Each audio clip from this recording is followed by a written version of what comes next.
গল্পের নাম রাগে অনুরাগে। লেখিকা সুহাসিনী ফাতেহা। পর্ব ২। আমার মতলব সুবিধার হোক না হয় অসুবিধার হোক, তাতে আপনার কি? এই প্রশ্নটা ছুড়ে দিতেই ফারাজ তিতলির থেকে দূরত্ব রেখে দাঁড়াল। এই মেয়ে একদম স্বাভাবিক না। ফারাজ খানের মতে অতিরিক্ত বেয়াদব। বড়দের মুখের উপর কথা বলে। ফারাজ খান যদি এই বেয়াদব মেয়েটাকে সোজা করার চান্স পেত, সোজা হতে হতে একদম তার চিহ্ন পাওয়া যেত না। ফারাজ ফের গম্ভীর কণ্ঠে উত্তর দিল, আপনার মতলব যে কি সেটা আমি ভালোই জানি মিস তিতলি। আর আপনি জানেন ফারাজ খান কিভাবে ডিল করে? জানেন না তো? সেটাও খুব শিগগিরই বুঝবেন। তিতলি মুখ ভেঙ্গিয়ে বিদ্রূপ কণ্ঠে জানাল, আমার এত বুঝার দরকারও নেই। আপনি কি ডিল করেন নাকি চিল করেন সেসব তিতলি জানতে চাই না গে। ফারাজ তাকালো সামনে দাঁড়িয়ে থাকা বেয়াদব মেয়েটার মুখপানে। সহসা অধরের প্রান্তে বাঁকা হাসির রেখা টানল। তিতলি অবাক হল। ভরকালো চমকালো গম্ভীর মুখে বাঁকা হাসি। ভাবা যায়? সহজে তো এই লোককে হাসতে দেখা যায় না। নিশ্চিত তার কোনো গোপন কথা জানতে পেরেছে। লোকটা জেন্টেলম্যান। তার উপর তার পেটে যে চাপ দিচ্ছে সেটার তো কোনো খবর নেই। তার ভাইটা কোথায় গেল? তার আসলে আসায় উচিত হয়নি, কোথায় মজা করবে ভাবল। হল কই? হলুদের দিনই উচকা ঝামেলা। তিতলি পেটের চাপ কোনোরকম চেপে রেখেছে। আল্লাহ আল্লাহ, যদি কোনোভাবে চলে যায়। সপ্তাৎসি হাঁসফাঁস করল। ফারাজ সরু চোখে দেখল সব। সে একটু পরীক্ষা করবে নাকি এই মেয়েটাকে? করেই দেখা যাক। সচরাচর সে কখনো কারো সাথে যেচে কথা বলে না। এটা তার ডিকশনারিতে নেই। এই বেয়াদব মেয়েটাকে যদি উচিত শিক্ষা দিতেই হয় তাহলে তার কিছু করার প্রয়োজন আছে। তাই ফারাজ ভ্রু নাচিয়ে শুধাল, আপনার নাকি ডায়রিয়া? এখন ভালো হয়েছেন তো? না হলে কিন্তু আমার কাছে ওষুধ আছে। একবার খেলে আর 10 জন্মে ও আপনার ডায়রিয়া হবে না গে। তিতলি অবাক, বিস্ময়, হতবিহ্বল। তার ডায়রিয়া? সে কখন বলল এই লোককে? বাহিরের কাউকে তো বলেনি, এমনকি তার বন্ধুদেরও না যে কলেজে গিয়ে স্যারকে বলবে। এই লোক কি তার সাথে সিসি ক্যামেরা ফিট করে দিল, যার জন্য করল কলেজ চুরি? সে বলল চোর। তিতলি কি আর ইচ্ছে করে মিথ্যা ডায়রিয়া বানাইছে? সপ্তাৎসির কপালে চিন্তার ভাঁজ পড়ল। ডায়রিয়া না হলেও এবার সত্যি ডায়রিয়া হয়ে যাবে মনে হয়। তিতলি উষোখোস করে বলল, আমি আপনাকে বলছি নাকি আমার ডায়রিয়া? তিতলি থামল। অতঃপর স্রেফ বলল, আর শুনুন, ডায়রিয়া হলেও আপনার ওষুধ এই তিতলি নিবে না। বেশি মানবদর্দি দেখাচ্ছেন নাকি? ফারাজ ভ্রু কুঁচকাল, বলল, বেশ আমি মানবদর্দি? আপনি যদি ভাবেন তবে আমি মানবদর্দিই গু। তিতলিও খোঁচা দিয়ে বলল, আমি আপনার শার্টে একটু ডায়রিয়া করে দিতে পারি? আপনি তো মানবদর্দি। আমার জানামতে মানবদর্দিরা কখনো মানুষের সাথে ব্যাঙের মতো গ্যাং করে না, তাই না? উল্টো মায়া দেখায়। একটু থেমে সপ্তাৎসি ফারাজ খানের মুখ বরবার চাইল। তিতলি যেন বেশ মজা ফেল। ফিক করে হেসে দিয়ে বলল, কি রাগ করলেন? ফারাজ বিরক্তিতে একবার ঘাড় ঘুরিয়ে তাকায়। চোখের কোণে বিরক্তির ছাপ। মুখ থেকে একটা অসম্পূর্ণ চো জাতীয় শব্দ বেরিয়ে আসে। অতঃপর গম্ভীর কণ্ঠে বললেন, ইডিয়েট! তিতলি, এই তিল্লি, কোথায় তুই? আশেপাশে তুষারের ডাক শুনে তিতলি একদম ধোয়া তুলসী পাতা হয়ে গেল। যেন সে কিছু জানে না। সে এতক্ষণ যাবৎ কিছু করেনি। ভাবখানা এমন, সে ফারাজ খানকে এখন দেখেছে। তার ভাই যদি জানতে পারে সে এখানে স্যারের সাথে ঝামেলা করেছে তাহলে তার আস্ত থাকবে না। আর সে কি ভুল কিছু করেছে? উচিত জবাব দিয়েছে। একদম ঠিক করেছে। তুষারকে না দেখার ভান করেই ফারাজের উদ্দেশ্য বলল, আসসালামু আলাইকুম। ভালো আছেন? আপনি এখানে কেন স্যার? ফারাজ এই বেয়াদব মেয়ের হাবভাব বুঝার চেষ্টা করছে না।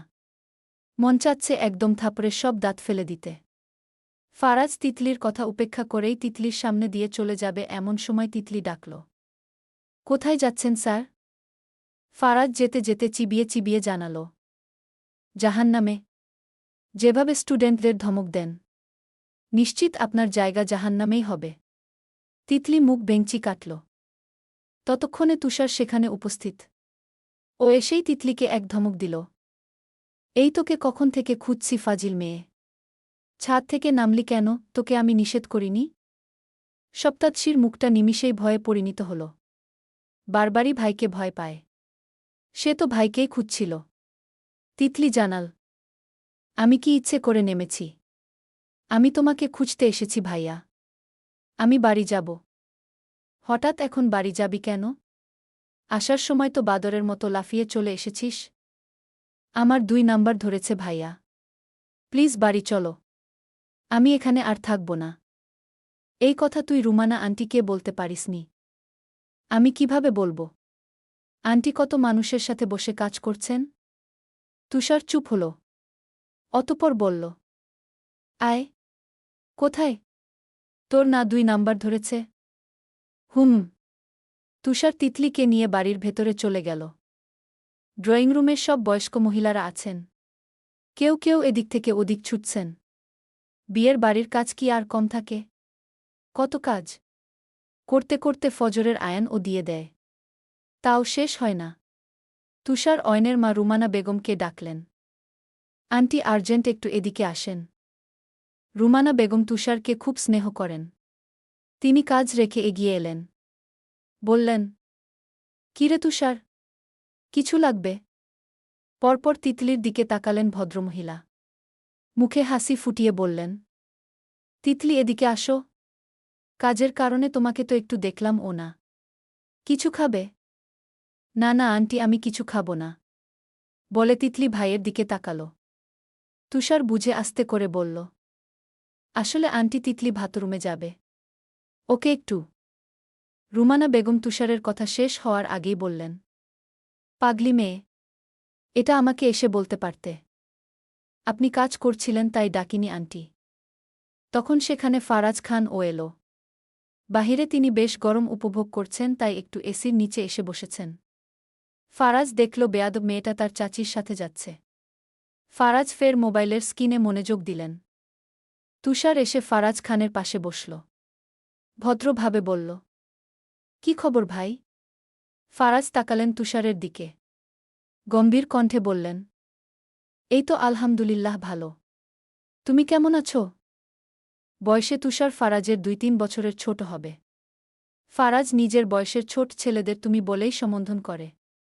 তুষার বলল, ভালো আছি। তারপর বেশ ভদ্রতায় বলল, আমার বোনটা কলেজে পড়ালেখা ঠিকমতো করে তো? ফারাজ খান নড়েচড়ে উঠলেন। ভ্রু জোড়া কুঁচকে রেখেছেন। তিনি গম্ভীর কণ্ঠে জানালেন, খুব ভালো পড়াশোনা করে। অনেক ভালো স্টুডেন্ট তো। কেউ না পারলেও তোমার বোন সবার আগে পড়া পেরে যায়। পড়ায় একটুও ছাড় দিবেন না ভাই। কোনো ভুল করলে আমাকে জানাবেন, বলে তুষার চলে গেল। ফারাজ খান ক্রুর হাসল। বেয়াদব মেয়ে, বিড়বিড় করলেন, আপনার ভাইও আপনার বিপক্ষে বেয়াদব মেয়ে। আজ বিয়ের দিন। রাতে তিতলিরা সে বাড়িতে থাকেনি। তিতলি রাতে ঘুম না গিয়ে থাকতে পারে না। ওর সুন্দর ঘুমের জন্যই তুষার তিতলিকে নিয়ে চলে এসেছে। ঘড়ির কাঁটায় এখন সকাল 11টা বাজে 30 মিনিট। বিয়ে বাড়িতে আজকে তিতলির আর যেতে ইচ্ছে করছে না। কারণ ওখানে ফারাজ খানকে দেখলে সপ্তাদশীর মন চায় খুন করতে। কিভাবে যেন তার শুধু ওই লোকের সাথে ঝগড়া লেগে যায়। তিতলি ভাবল পুরোটা আসলে দোষটা তার। ঝগড়া করার কথা সেই তুলছে, ধাক্কাও সে দিয়েছে। পরক্ষণেই ভাবল, একদম ভালো করেছি। ওই লোককে ধাক্কা দিতে পেরে মুখের উপর ঠিক কথা বলতে পেরে চঞ্চল তিতলির আনন্দের শেষ সীমানা নেই। তারপরও ভাইয়ের এক কথায় তাকে আজকে আবার যেতে হবে ওই বাড়ি। তিতলি বড্ড ভাই পাগল মেয়ে। ভাই বললে উঠে, ভাই বললে বসে। গোসল করে তিতলি বিয়েতে যাওয়ার জন্য সুন্দর একটা গর্জিয়াস গ্রাউন পরল। গ্রাউনটা চোখে দেখার মতো। এবার কোরবানি ঈদে কিনেছে, কিন্তু পরা হয়নি, তাই আজকে পরেছে। সুন্দর করে সাজল। রেডি হয়ে কয়েকটা ডং করে পিকো তুলল। তিতলির একটা খরগোশ আছে, ধবধবে সাদা, এত সুন্দর। তিতলি তাকে খুব ভালোবাসে। সপ্তাদশী খরগোশটাকে কোলে নিয়ে পিক নিল। নিজের রিয়েল আইডিতে ঢুকে একটা ক্যাপশন দেখল। চঞ্চল তিতলির ক্যাপশনটা ভালো লেগে যায়। তাই সে নিজের 2টা পিক ভালোমতে মুখ দেখা যায় না, সেগুলো দিয়ে ক্যাপশনটা দিয়ে পোস্ট করল। ফারাজ খান সদ্য গোসল সেরে ওয়াশরুম থেকে বের হয়েছেন, পরনে টাওয়াল পেছানো। ভেজা চুলগুলো দুহাত দ্বারা ব্যাকব্রাশ করে পেছনে ঠেলে দিলেন। বিছানায় সাদা পাঞ্জাবি পাজামা রাখা। চাচাতো বোনের বিয়ে বলে কথা। অনেক দায়িত্ব। তার বোন নেই, তাই উনি নিজের চাচাতো বোনদের বোনের মতো ভালোবাসেন। ওনারা দুই ভাই। অন্যজনের নাম ফরহাদ খান। বিবাহিত। ফারাজ প্যান্টের ভেতরে আন্ডারওয়্যার পরতে পরতে মোবাইলের স্ক্রিন জ্বলে উঠল। তিনি তাকালেন সেদিকে। কি মনে করে মোবাইল হাতে নিলেন? ফেসবুকে নোটিফিকেশন এসেছে। তিতলি তেহরিন শেখ। ফারাজ চিনে মেয়েটাকে। তার আইডির সাথে এড আছে। তিনি স্ক্রল করে ঢুকলেন, দেখলেন মেয়েটা পোস্ট করেছে তিনি ছবি দেখার লোক না। বরং ক্যাপশন দেখলেন, পুরুষ মানুষদের বিশ্বাস করতে নেই। তারা ঘরে সুন্দরী কিউট বউ রেখে বাহিরে অন্য নারীদের নিয়ে ফুর্তি করে। ফারাজ খান ভ্রু জোড়া কুচকাল। তিনি পড়া শেষে বিড়বিড় করে বললেন, ক্যারেক্টারলেস, বেয়াদব মেয়ে। আমার সাথে লাগতে এসে আপনি নিজের পায়ে নিজে কুড়াল মারছেন না মিস তিতলি। পরে কিন্তু পস্তাবেন। আমি ফারাজ খান ছাড় দিলেও ছেড়ে দেই না। আপনি বড্ড বোকা নারী। পানিতে থেকেও জেনে বুঝে জ্বলন্ত আগুনে পা দিয়েছেন। বেয়াদব মেয়েটা বোধহয় জানে না সে লঙ্কা মরিচ হলে ফারাজ খান বোম্বাই মরিচ। লঙ্কা মরিচ বেশি পুড়লে নিজেই ছাই হয়ে যায়। আপনি ছাই হতে চাইলে আমার কিছু করার নেই গি। আফসোস, আপনার জন্য আমার দুঃখ লাগে। মেয়ে মানুষ এত বাচাল পেচাল হলে মানায় না গে। বিড়বিড় করে যুবক থামলেন। মোবাইলটা বিছানায় রেখে দিলেন। একটু সময় নষ্ট না করে পাঞ্জাবি প্যান্ট পরে যুবক আয়নার সামনে দাঁড়িয়ে ঝটপট রেডি হয়ে নিলেন। নিজের পছন্দের পারফিউম গায়ে মেখে নিতেই ফারাজের চাচাতো ভাই আলভি ওর রুমে ঢুকল। অয়েনদের বাড়ি আগে ফারাজ খানদের ও বাড়ি ছিল। এখনও আছে। প্রতিটা রুম এখনও যার যার রয়ে গেছে। এই দুতলা বিশিষ্ট বিশাল ভবনটা তাদের দাদার বানানো। বছর দুয়েক আগেও ওনারা সবাই একান্নবতী ফ্যামিলি ছিলেন।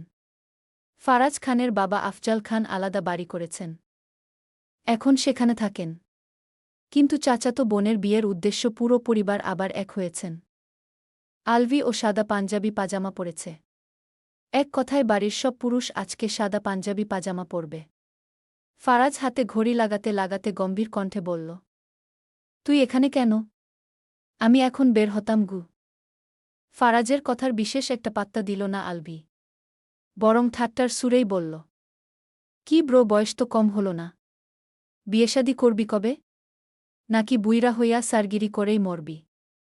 এখনই তো বউ নিয়ে হানিমুনে যাওয়ার বয়স। তোর 10 বছরের ছোট চাচাতো বোনের বিয়ে খাইতেছিস। নিজের বিয়ার খবর নাই। লজ্জা করে না একা একা ঘুরতে? নাকি কেউ পছন্দই করে না তোরে? হা হা হা। আলভি জিভ কামড়ে ধরল। ভাবনা আল্লাহ, ফারাজ যেন কিছু না বলে। ঠেস লাগানো কথা শুনে ফারাজের চোয়াল শক্ত হল। ফারাজ খান এগুলোকে নিয়ে আর পারছে না। নিজের পার্সোনাল বিষয়ে কারোর বা হাত ঢুকানো পছন্দ না। অথচ তাও পাঞ্জাবির দুহাতা কুনুই পর্যন্ত গুটিয়ে নিতে নিতে ঠোঁট বাঁকিয়ে বললেন, তোর মতো বাপের টাকায় হানিমুনে যাওয়ার স্বপ্ন দেখি না। আর বউ? ফারাজ খানের বউ হওয়া এত সহজ না। যে মেয়ে সহ্য করতে পারবে সে নিজেই আসবে গ। কোনোদিন আসবে সে সাহসী ভাবি। 27 বছর তো হয়ে গেল, এখনও তো কোনো মেয়েকে আসতে দেখলাম না গে। আমার বিয়ে নিয়ে তোর চিন্তা করতে হবে না। তুই বরং তোর বউয়ের চিন্তা কর। শুনলাম তোর বুড়ে ধরলেই নাকি চিল্লানি দেয়। বউ সামলাতে পারিস না। আগে নিজে পুরুষ হো, তারপর কথা বলিস গ। আলভি থতমত খেয়ে গেল। ফারাজকে খোঁচা দিতে এসে নিজেই খোঁচা খেয়ে বসল। অবশ্যই ফারাজ সচরাচর অপ্রয়োজনীয় কথা বলে না। আর যখন বলে তখন সামনের ব্যক্তিটার মাথা থেকে পায়ের নখ পর্যন্ত ধুয়ে দেয়। এখনও হল তাই। আলভি আফসোস করল কেন যে কাল সবাইকে বলতে গেল, না বললে এখন এই কথা শুনতে হতো না। দুঃখের সহিত বলল, তুই আজীবন সন্ন্যাসী হয়ে থাক ভাই। তোকে বিয়ে করতে আর কখনো বলবো না গি। ফারাজ না চাইতেই ক্রূর হাসল। ভালোমতে তেল মালিশ করে দিতে পেরেছে না হেসে পারে। ঘড়ির কাঁটায় এখন দুপুর 1:20। 30 মিনিট হয়েছে তিতলি দ্বিতীয়বারের মতো বিয়ে বাড়িতে এসেছে। আসার পর আর ফারাজের সামনে পড়েনি বললে ভুল হবে, বরং তিতলি ফারাজকে দেখেইনি। বিয়ে বাড়ির নিয়ম অনুযায়ী আগে কনে পক্ষের সবাইকে ভাত খাওয়ানো হয়। বাহিরে বিশাল প্যান্ডেলের ভেতরে খাবার খাওয়ার জন্য আয়োজন করা হয়েছে। তিতলি ইতিমধ্যেই খাওয়া শেষ করে ফেলছে। অয়নের বোন কনে আয়েশার সাথে। আয়েশার 2টা বান্ধবীসহ রূপসা, ঝিলিক ওরাও আছে। নিয়ম অনুযায়ী বিয়ের দিন কনের সাথে বড় থালা করে 5-6 জন একসাথে খাওয়া হয়। সেখানে তিতলিকেও খেতে বলেছেন রুমানা বেগম। তিতলি বাধ্য মেয়ের মতো মেনে নিয়েছে। আয়েশাকে খুব সুন্দরভাবে সাজানো হয়েছে। মেরুন রঙা লেহেঙ্গার সাথে ভারী জুয়েলারি সহ মেকআপ সব মেয়েটার ফর্সা শরীরে দারুণ মানিয়েছে। পার্লারের মেয়েরা সাজিয়ে দিয়ে গেছেন। তিতলি মিষ্টি কণ্ঠে বলল, আপু তোমাকে অনেক সুন্দর লাগছে। ভাইয়া তো চোখ ফেরাতেই পারবে না। নিশ্চিত দেখার পর ছোটখাটো হার্ট অ্যাটাক করবেন গু। আয়েশার মুখটা লজ্জায় লাল নীল হয়ে গেল। পাশ থেকে ঝিলিক বলল, আজকে দুলাভাইকে নগদ 30,000 ছাড়া বু নিয়ে যেতে দিব না গে। তোরা পারলে নে। আমার মনে হয় বাবা ভাই ধরে বেঁধে এক কিপ্টের সাথে বিয়ে দিচ্ছে। তোদের 4 পয়সাও দিবে না মিলিয়ে নিস কি? হয়েছে নাটক করতে হবে না। জামাইয়ের টাকা বাঁচাতে পারবে ভবিষ্যৎ এগি। কিছু একটা ভেবে তিতলি আচমকা বলল, আচ্ছা রূপসা আপু ফারাজ খান এই বাড়ির কি কোনো আত্মীয় হয়? রূপসা, ঝিলিক, আয়েশা ওরা 3জনই মুখ হা করে ফেল। যেন ওরা বিশেষ কারো নাম শুনছে। রূপসা বলল, আরে ফারাজ ভাইয়া তো আমাদের কাজিন। বড় চাচুর ছেলে গি। তিতলি নেত্রযুগল কোটর ছেড়ে বেরিয়ে আসবে যেন। অবাকে অত্যন্ত হতবিহ্বলে বলল, কি বলছ আপু? ফারাজ ভাইয়া যে রাগী। আমাদের তো বাহিরের কোনো ছেলের সাথেই মিশতে দেয় না। একবার আয়েশা আপুকে রাস্তায় একটা ছেলে। ঝিলিক আর কিছু বলতে পারল না। ওদের কথার মাঝেই বাহিরে হইচই শুরু হয়েছে। বরপক্ষ চলে এসেছে। ঝিলিক, রূপসা কথা ফেলে তিতলিকে টেনে নিয়ে গেল। আজকে দুলাভাইয়ের থেকে টাকা না নিলেই নয়। সত্যি ওরা 3জন এক প্রকার তর্কবিতর্ক করেই 30,000 টাকা নিয়ে এলো। ভাগ্যিস ফারাজ খান সেখানে ছিল না। তিতলি একটা কালো সানগ্লাস পরে পরে হাঁটছে। সানগ্লাসটা ফর্সা মেয়েটাকে একদম দারুণ মানিয়েছে। নরম অধর জোড়ায় রক্তে রাঙা লাল টকটকে লিপস্টিকটা যেন কালো সানগ্লাসের নিচে জ্বলজ্বল করছে। সপ্তাৎসী ফুরফুরে মনে বাড়ির ভেতরে চলে যাবে এমন সময় ফারাজ খানকে তারই সামনে দিয়ে যেতে দেখল তিতলি। ভাবখানা এমন যেন তিতলিকে দেখেইনি। তিতলি কেন যেন মুখ ফসকে ডেকে উঠল, আরে আপনি পাঞ্জাবি পরেছেন নাকি? মেয়েলি কণ্ঠ শুনে ফারাজের পা জোড়া থেমে গেল। ঘাড় বেঁকিয়ে পেছনে ফিরে দেখতে ফেল সপ্তাৎসীর হাস্যোজ্জ্বল মুখখানা। মেয়েটার এত হাসি কেন যেন ফারাজের সহ্য হল না। যুবক বিরক্ত চোখে সেদিকে এগিয়ে গেলেন। এই মেয়েকে কিছু না বললেই নয়। লম্বা কদমে এরকম রমণীর মুখামুখি দাঁড়ালেন। লোকটার মুখখানা সে কি গম্ভীর। গালের খোঁচা খোঁচা দাড়ির উপস্থিতিতে লম্বাটে চোয়ালখানা কেমন তীক্ষ্ণ হয়েছে ব্লেডের ন্যায়। পাঞ্জাবিতে সুদর্শন পুরুষটার রূপটা যেন এবারে চোখে 16 আনায় ফুটছে। ফারাজ ভ্রু নাচিয়ে শুধাল, তো কি জাহিঙ্গা পড়েছি? আমি কি পড়েছি সেটাও আপনাকে মুখে বলতে হবে? আপনি কি চোখ হাতে নিয়ে হাঁটেন নাকি? দেখেন না সানগ্লাস পরেছি। সব কালো কালো দেখতে পাচ্ছি। আপনাকেও কালো কালো দেখাচ্ছে। ফারাজ ভ্রু বাকাল চড়া কণ্ঠে জানাল, একটা থালা এনে দিব। বিয়ে বাড়ির গেইটে দাঁড়ালে সবাই অন্ধ ভেবে দয়া করে 2 পয়সা দিলে চোখের চিকিৎসা করিয়ে নিবেন গু। আমি অন্ধ না বুঝছেন? এটা স্টাইল। দেখুন না আমাকে কত সুন্দর লাগছে তাই না? তিতলির এই একটাই স্বভাব, সে যেই কাউকে বলবে এটা আমাকে খুব মানাবে তাই না, আমাকে খুব সুন্দর লাগছে তাই না। হঠাৎ পাশ থেকে পুরুষালী কণ্ঠে কেউ বলে উঠল, একদম আগুন সুন্দরী উ। ফারাজ, তিতলি দুজনেই সেদিকে তাকাল। বরপক্ষের একটা চিকন গড়নের ছেলে। বয়স কি 22-23 হবে। তিতলির দিকেই তাকিয়ে আছে। ফারাজ খান একবার তিতলির দিকে তাকাল, ফের ছেলেটার দিকে। তিতলি পাল্টা জবাব দিল ছেলেটাকে, আমি জানি আমি আগুন সুন্দরী, এটা সবাই বলে, আপনি নতুন কিছু বলেন ভাইয়া। ফারাজ খান আচমকা তিতলির একদম কাছে চলে আসল। 2 ইঞ্চি সামান্য ফাঁক রেখে দাঁড়িয়ে ফের ছেলেটার দিকে তাকাল। ছেলেটা থতমত খেল যেন। অন্যের পার্সোনাল টাইম ভেবে মুহূর্তেই সেখান থেকে চলে গেল। এদিকে তিতলি শ্বাসপ্রশ্বাস বেরিয়ে আসার জোগাড়। সে দ্রুত 1 পা 2 পা পিছিয়ে গেল। সপ্তাৎসীর মুখপানে চেয়ে ফারাজের ঠোঁটের কোণে বাঁক এল। বলল, এত খুশি হওয়ার কিছু নেই মিস তিতলি। ফারাজ খানের রুচি এতটা খারাপ না যে বেয়াদব মেয়ের দিকে নজর দিবে। আপনার মতো মেয়ে ফারাজ খানের পছন্দের লিস্টে আসতেও 10 জনম লাগবে। আফসোস ততদিন আমি বাঁচবও না। তাই কুল ডাউন। কথায় কথায় ঠেস না মারলে আপনার হজমশক্তিতে সমস্যা হয় সেটা তো বলতে পারেন গু। একটু থেমে স্রেফ বলল। আর আমার বয়ে গেছে, না আপনার নজরে পড়তে চাই উ আর না আপনার পছন্দের তালিকায়।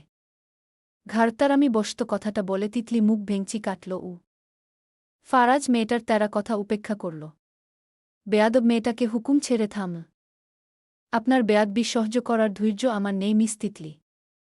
ফারাজ খানকে কে জ্বালাতে এসে যেন নিজেই জ্বলে না যান। তিনি মাঠে নামলে তখন আপনার পালানের জায়গা থাকবে না আগে। তিতলি দমে গেল না। দমে যাবে বলে কি এতটা ঝুঁকি নিয়েছে? হেরে যাওয়ার পাত্রী সে নয়। ফারাজ খানের সাথে একটু কথা বলতে এসে যদি সেটা জ্বালানো হয় তাহলে এবার সত্যি সত্যি তিতলি ফারাজ খানকে জ্বালাবেই কি, তাই সে ভীষণ সাহস জুগিয়ে বলল। আপনি সত্যি মাঠে নামবেন স্যার? আমার কিন্তু ফুটবল খেলা খুব পছন্দ। টিভিতে মেসি নেইমারের খেলাও দেখি।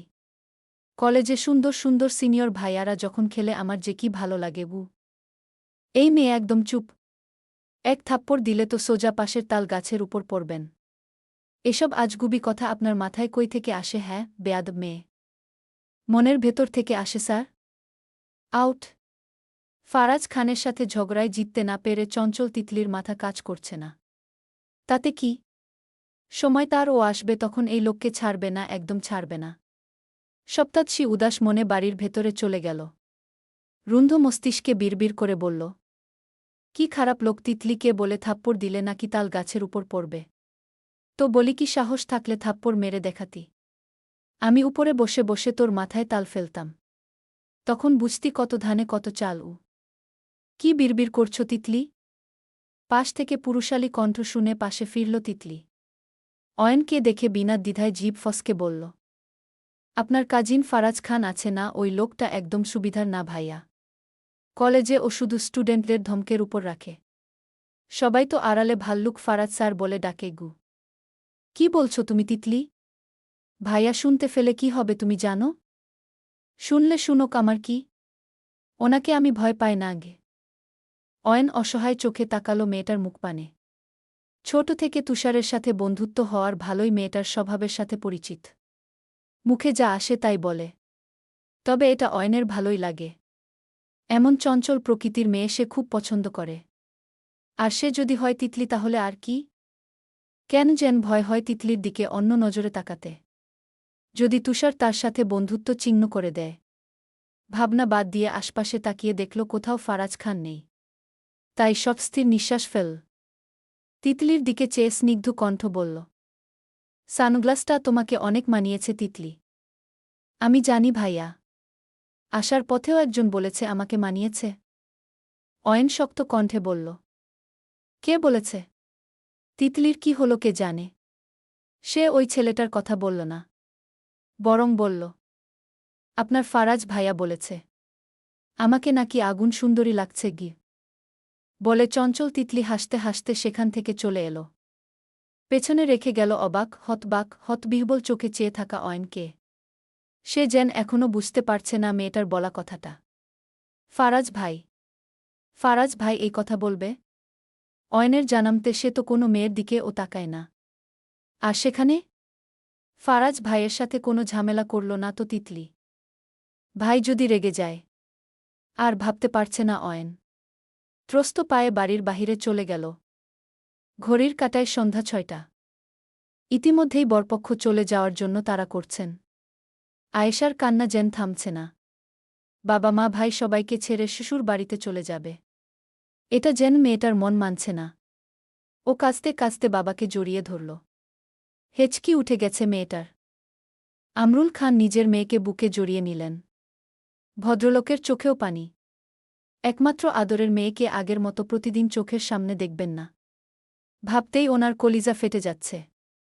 আয়েশা একে একে মা বাবা ভাই সবাইকে জড়িয়ে ধরে কাঁদল। আমরুল খান আর রুমানা বেগম বরপক্ষ চলে যাওয়ার সময় আয়েশার হাত সাইফের হাতে তুলে দিলেন। আমরুল খান আত্মবিশ্বাসী গলায় বললেন, আমার মেয়েকে দেখে রেখো বাবা। আজকে তোমার হাতে আমানত হিসাবে তুলে দিলাম। আশা করি তুমি আমার মেয়েটাকে কখনো কষ্ট পেতে দিবে না। আমার বিশ্বাস আছে তোমার উপর গু। সুরের কথায় সাইফ ভদ্রতায় ঠোঁট প্রসারিত করে হাসলেন। আবেগঘন কণ্ঠে জানাল, আমি আয়েশাকে কখনো কষ্ট পেতে দিব না সুর আব্বু। আপনার মেয়ে আপনার বাড়িতে যেমন ছিল ঠিক তেমনি থাকবে। কোনো চিন্তা করবেন না আপনি গি। আমরুল খান, রুমানা বেগম দুজনের মনটা কিছুটা হালকা হল। ফারাজ খান ও এগিয়ে এলেন সেখানে।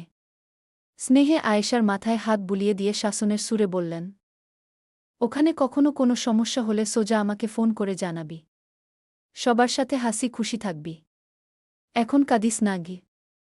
বলতে বলতে ফারাজ খানের চোখ গেল তিতলির মুখপানে। সপ্তাদশীর পেল্লব মুখখানার উপর বিক্ষিপ্ত আকারে আছড়ে পড়ছে বেয়াদব কেশগুচ্ছ। গোল মুখখানায় যেন রাজ্যের সকল মোহ নিহিত। তবে তা ফারাজ খানকে কাবু করতে পারল না। তিতলি তাকাতেই দুজনের চোখাচোখি হল।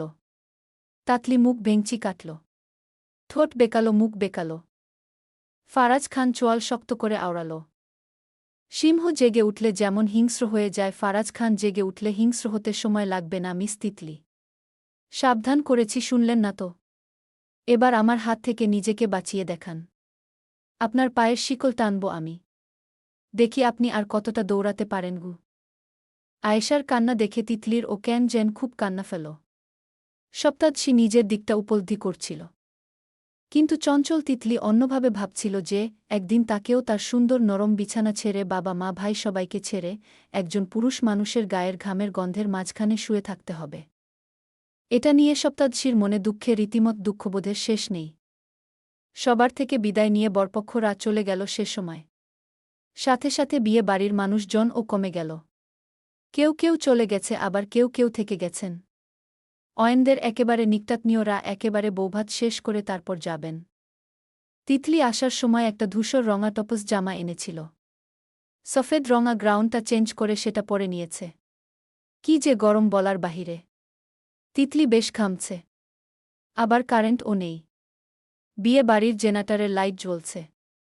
সন্ধ্যা যে কারেন্ট গেছে এখনও আসেনি। এখন প্রায় 7:30। তুষার বাহির থেকে এসেই দেখলেন তিতলি ঝিলিকদের সাথে বসে বসে আড্ডা দিচ্ছে। ও এক পলক বোনের দিকে তাকিয়ে ফের রুমানা বেগমের কাছে গেলেন। ভদ্রমহিলা মন খারাপ হয়ে আছে। চোখ দুটো সামান্য ফুলা ভাব। তুষার গিয়ে বললেন, আন্টি এবার আমাদের চলে যেতে হবে।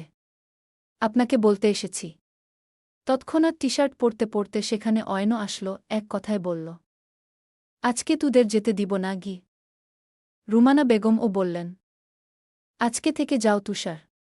কালকে ও তো থাকলে না, রাত করে চলে গেলে। আর তো কখনো আসবেও না গি। আন্টি আমার চলে যেতে হবে। জরুরি কাজ আছে। অন্য সময় আসব কেমন? তিতলিও রাতে অন্য কোথায়ও ঘুমাতে পারে না আগে। অয়ন তুষারের মাথায় থাপড়ে দিয়ে বলল, নাটক করিস না তো। এখন বোনের নাম দিয়ে চলে যাওয়ার বাহানা করবি, কাজের বাহানা দিবি। তুই থাকবি আর তোর বোনও থাকবে গি। তুষার, আমিও চাই আজকের দিনটা থেকে যাও বাবা। মেয়েটা চলে গেছে, পুরো বাড়ি ফাঁকা ফাঁকা লাগছে। বলতে বলতে রুমানা বেগম কেঁদে উঠলেন। আন্টি কাঁদবেন না প্লিজ। শান্ত হন। তোরা চলে যাবি বলছিস তাই কাঁদতেছে। রুমানা বেগম শাড়ির আঁচল দিয়ে চোখের পানি মুছে ফের বললেন, আমি কোনো কথা শুনব না। তোমরা থাকবে এটাই ফাইনাল। তুষার যেন একটা বড় ফাঁদে পড়ে গেছে। রুমানা বেগমকে তিনি মায়ের মতো স্নেহ করেন। কিভাবে কথা ফেলবে? রুমানা বেগম বললেন, তোমার জন্য নাস্তা নিয়ে আসি, বসগু। আমার খিদে নেই আন্টি। তুষার ড্রয়িং রুমে গিয়ে তিতলিকে দেখল। তিতলি ভাইয়ের দিকে তাকিয়ে আছে। ইশারা করল যাওয়ার কথা নিয়ে। তুষারের হঠাৎ চোখ গেল ঝিলিকের দিকে। মেয়েটাকে কেন যেন ওনার ভালো লাগে। কিন্তু বিশ্বাসটা তেমন পাত্তা দেয় না। উনি ওদিকে একবার তাকিয়ে মোবাইল হাতে টাইপ করতে করতে বের হয়ে গেলেন। তিতলি ফোন হাতে নিয়ে দেখল ভাইয়ের মেসেজ। আজকে মনে হয় যেতে পারব না। আন্টি কিভাবে ধরে রেখেছেন? তুই থাকতে পারবি তো? তিতলি মেসেজটা সিন করে রেখে দিল। আসলে তিতলির সবার সাথে ভালোই লাগছে। আর কখনো আসা হবে না। তাই সবার ফেসবুক আইডি ফ্রেন্ড লিস্টে যোগ করে নিল, যাতে চলে গেলেও কথা বলতে পারে।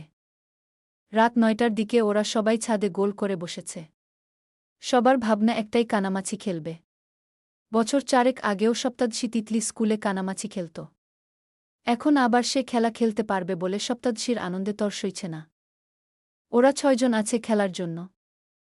ঝিলিক বলল, আগে চোর কে হবে? তিতলি নির্দ্বিধায় বলল, আপু আমার প্রথমে চোখ বাঁধগু। না হাত মিলানো হোক। যে সবার পরে হবে সে প্রথমে চোর হবে গু। তিতলি বাধ্য মেয়ের মতো মেনে নিল সেটা। ওরা সবাই 3 জন 3 জন করে হাত মিলাল। কিন্তু ভাগ্য কেন যেন তিতলিকে সবার শেষে তুলল। তিতলি নিজের পরনের ওড়নাটা কাঁধ থেকে বুক পর্যন্ত গুজিয়ে নিল ভালোভাবে। তারপর ওরা তিতলিকে চোখ বেঁধে দিল। আর তিতলি হয়ে গেল কানা। ওরা সবাই তিতলি বলল, এখানে কয়টা আঙুল বলো তো? তিতলি মুচকি হেসে বলল, 2টা। তিতলির কথা শুনে ওরা সবাই হেসে উঠল। কারণ কোনো আঙুলই ওরা দেখায়নি। অতঃপর ওরা চারদিকে ছুটিয়ে পড়ল। তিতলিও পায়ের দাপে দাপে ওদের দিকে এগাতে লাগল। একজন বলছে আমি এখানে, আরেকজন বলছে আমি এখানে। চঞ্চল তিতলি দিকশূন্য হয়ে আচমকা কাউকে জড়িয়ে ধরে বলে উঠল, ধরে ফেলেছি তোমায় ঝিলিক আপু। এবার যাবে কই? দেখি আমার চোখ খুলে দাও তো। সপ্তাদশী কোনো উত্তর না পেয়ে সামনের মানুষটার শরীর ঝাঁকিয়ে ফের বলল, একি আপু তোমাকে এত চওড়া লম্বা লাগছে কেন? তোমার মুখ এমন খোঁচা খোঁচা লাগছে কেন? তোমার দাড়ি গোঁফ গজাইছে? গল্প কেমন লাগলো অবশ্যই বলে যাবেন।